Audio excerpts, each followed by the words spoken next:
Chapu, fam, peace and blessings. This is Derric RauKhu, and I wanted to do a short little video on why I think slavery occurred.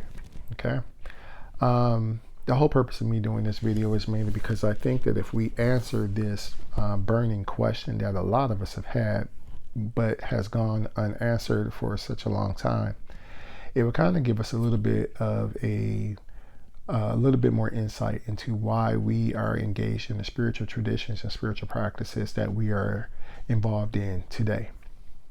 Okay, first of all, I want to go ahead and I want to say that I've asked this question before. I've asked people from all walks of life, why do they think slavery occurred? Okay, for the most part, a lot of people have given me different answers, but the one answer that has been consistent, the one answer that people have given me a lot of, is the fact that they really don't know why God allowed this to happen.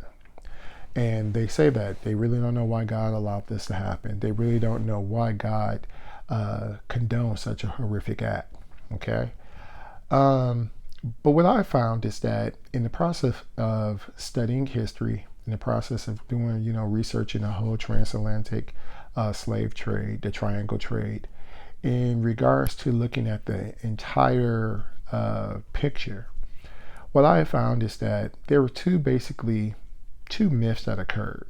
Okay, and there's two myths that a lot of people, they subscribe to here in North America. The first myth is that it is believed that Europeans just went over to Africa, to the continent of Africa, and they took a Bible and they hit the Africans in the head, and they converted to Christianity. The Africans converted to Christianity, and there we are. They was able to cart them over here to North America. The second myth is that the Africans went ahead and enslaved Africans as they're already over here. Enslaved Africans and early African Americans. Slave owners went ahead and they did the same thing. They took the Bible and took a whip in one hand, and they basically forced people into Christianity. Okay, again, I found out that's not the case. All right, now I'm not saying that none of those things did not happen at all, but in general, that's not the case. That's not how history records it or history reports it. According to history, to address the first myth, when the Europeans first came over to Africa, the first Europeans were the Portuguese. Okay, and the Portuguese, when they first came to Africa, the first people that they encountered were the people of the Kongo-Angolan region. Okay, now similar to what has happened in the Americas when the indigenous people, the indigenous population within the Americas went ahead and they met the Europeans, similar concept, similar idea. Okay, when the Kongo-Angolan people went ahead and they met the Portuguese, okay, they encountered them. At first they were standoffish. They didn't want to deal with them. Okay, shortly after, they went ahead and they started trading with them. After that, there began the snowball effect. They went ahead and after trading with them, they became enamored by European technology, primarily their guns. And then next thing you know, they were infatuated with the European culture, primarily the Christian religion.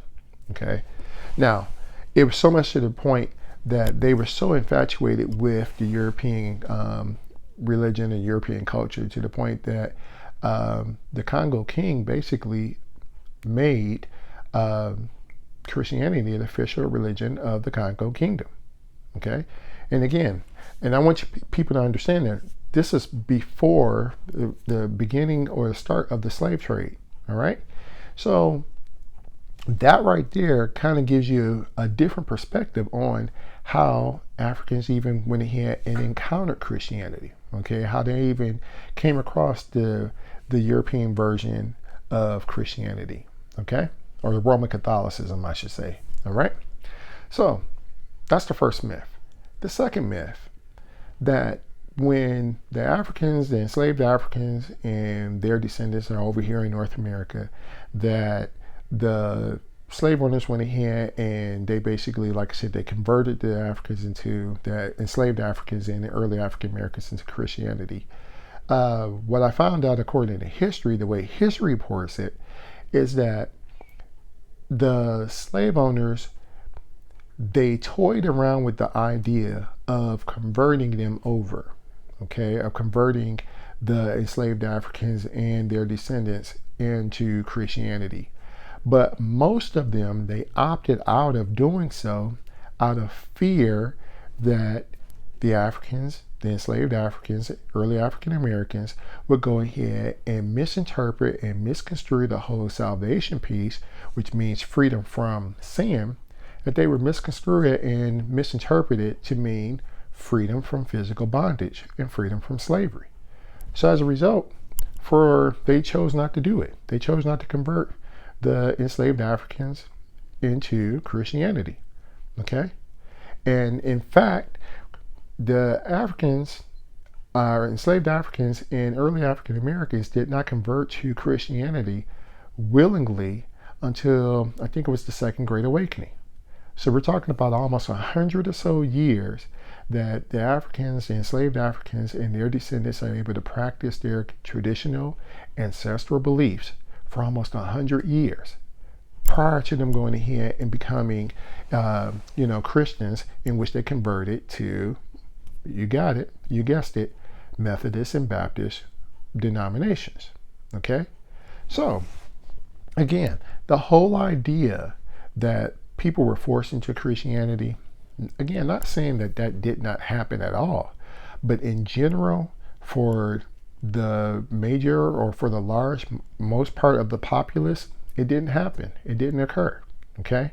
Now, the reason why I bring those up in regards to why did slavery occur is because if we look a little bit deeper into that, if we try to understand that whole situation, those two historical events, it kind of revealed something.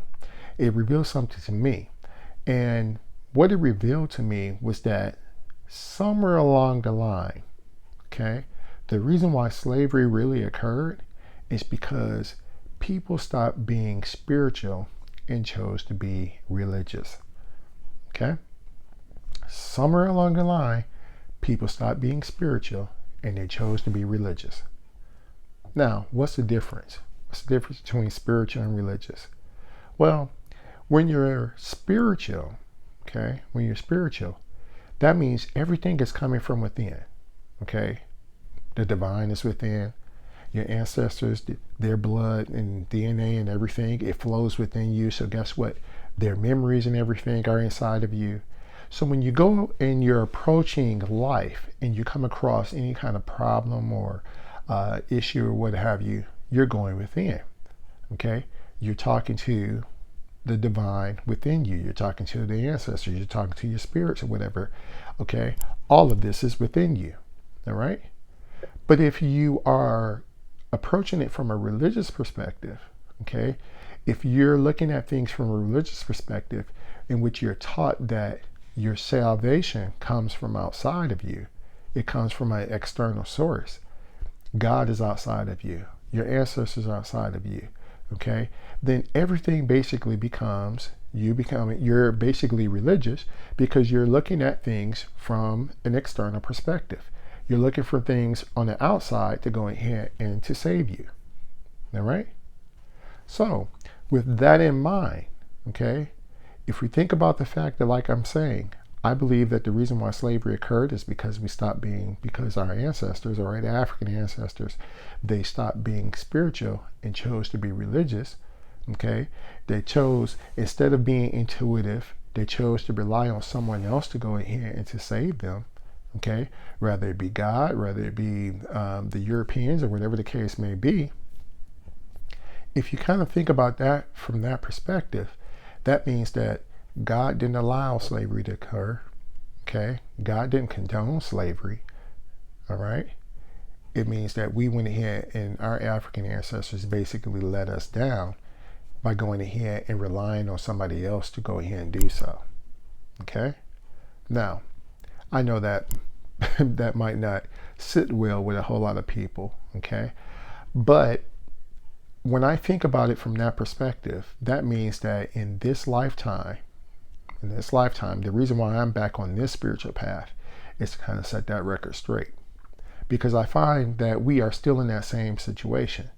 All right. I find that, my community and people who are around me and what have you, they're in that same religious mindset of looking for salvation on the outside of them instead of looking for salvation within them, instead of looking for them to save themselves. Now, because of that little paradigm switch in which I'm stating, okay, if I think about the fact that God is not the one who condoned this, okay, but that we or my ancestors went ahead and they kind of allowed this to occur, then that means that that means that God is not the one that is going to fix it. I'm the only one who can fix it, okay? And I think once we go in here and we accept that, that's when we get a whole different perspective of why we're here and why we're involved on this spiritual path that we're on. All right? So I hope that makes sense. Hope that gives you a little bit of clarity as to why you're on your spiritual path. Okay? Again, if you have any questions or so, you have any suggestions or so, drop me a line. Appreciate it. Thank you. Hachipu. This again is Derric, RauKhu. More.